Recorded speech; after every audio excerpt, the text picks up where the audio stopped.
guys, welcome back to the WODdoc Project365, episode 343. Today what we're talking about is building a better torso.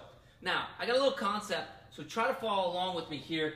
Hopefully it makes sense. It made a lot of sense to me, the way that I explained it. Okay, so we have a board here, right? And the board itself is very stable if we were to think about it and pushing it in this direction or this direction. It resists that force, it's very stable, got a lot of stability that way, right?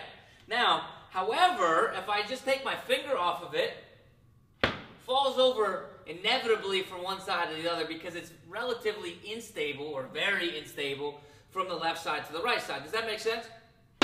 Seems to me, all right? Now, the thing about that is I think this relates very well to most of our athletes that we see out there in the gym. Why? Because they're very stable in this direction and in this direction because those are the movements that they do so often. Okay. However, they're normally deficient when we talk about stability in the lateral flexion or in the frontal plane.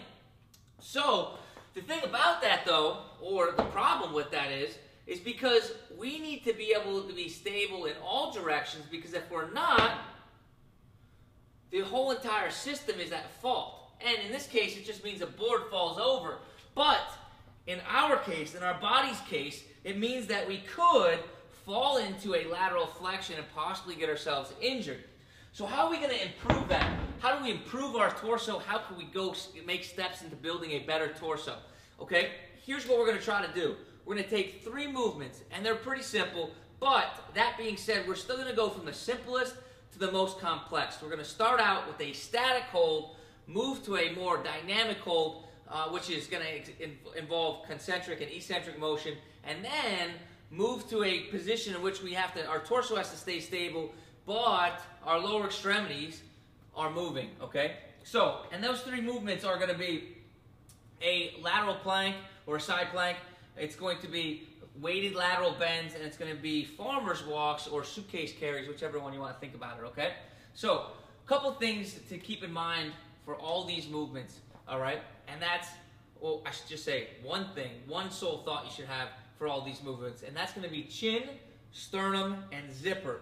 Stole that right from Dan John. He's an awesome coach. Make sure you guys check him out. Got to give credit where credit is due, but he always talks about chin, sternum, zipper, and that's because we're returning to the midline. Whenever we're working on torso stability in the side-to-side motion, or in the frontal plane or side-to-side motions, we need to be thinking about returning to that neutral premise or that neutral position. And that's done by collecting our chin, our sternum, and our zipper in a line, okay? So, a couple cues when we talk about side planks here. When we get into a side plank, we want to think about it in 2 directions.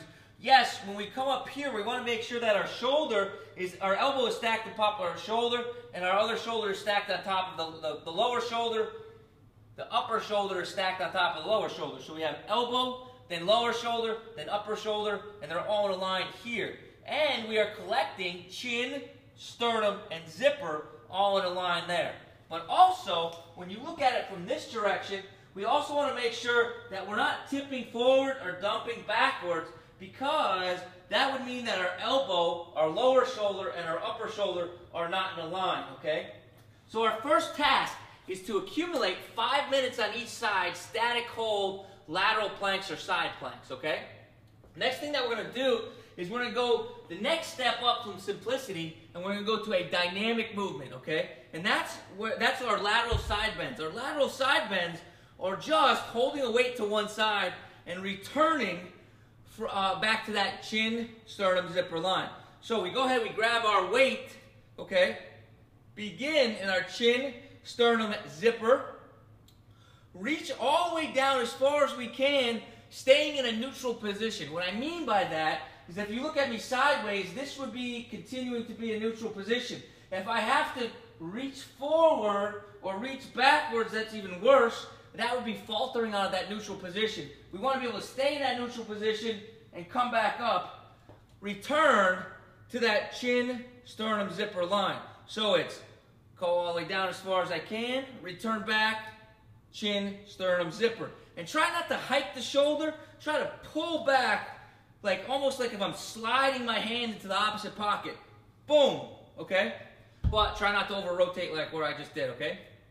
The last thing that we're going to do, and the most dynamic of all of them, is I'm going to stabilize my upper torso. I'm going to put my chin, my sternum, my zipper in a line. I'm going to hold a weight on one side, and I'm going to go ahead and I'm going to walk. Why is this the most dynamic? Because my hips need to rotate as I walk. So I have to be able to stabilize this while my appendages below move independently. All right? And you guys have all seen this before. I'm just pointing it out. That shoulders are going to roll back and down. We're going to put our chin, our sternum, and our zipper in a line. We can bring our arm out for stability, but this stays in a line, right? And I'm going to go ahead, I'm going to walk without hiking and without letting ourselves fall out. Because if I hiked, fault, chin, sternum, zipper is not in line. Fault, chin, sternum, zipper is not in line, all right? So, check back at the website, www.thewoddoc.com. I'm going to post up all the things that we're going to try to accumulate today, but those are the 3 exercises that we're moving, simple to complex, okay, and static to dynamic. Guys, I hope this helps you out. Let's start building a better core. Until tomorrow, we're optimizing function to optimize performance.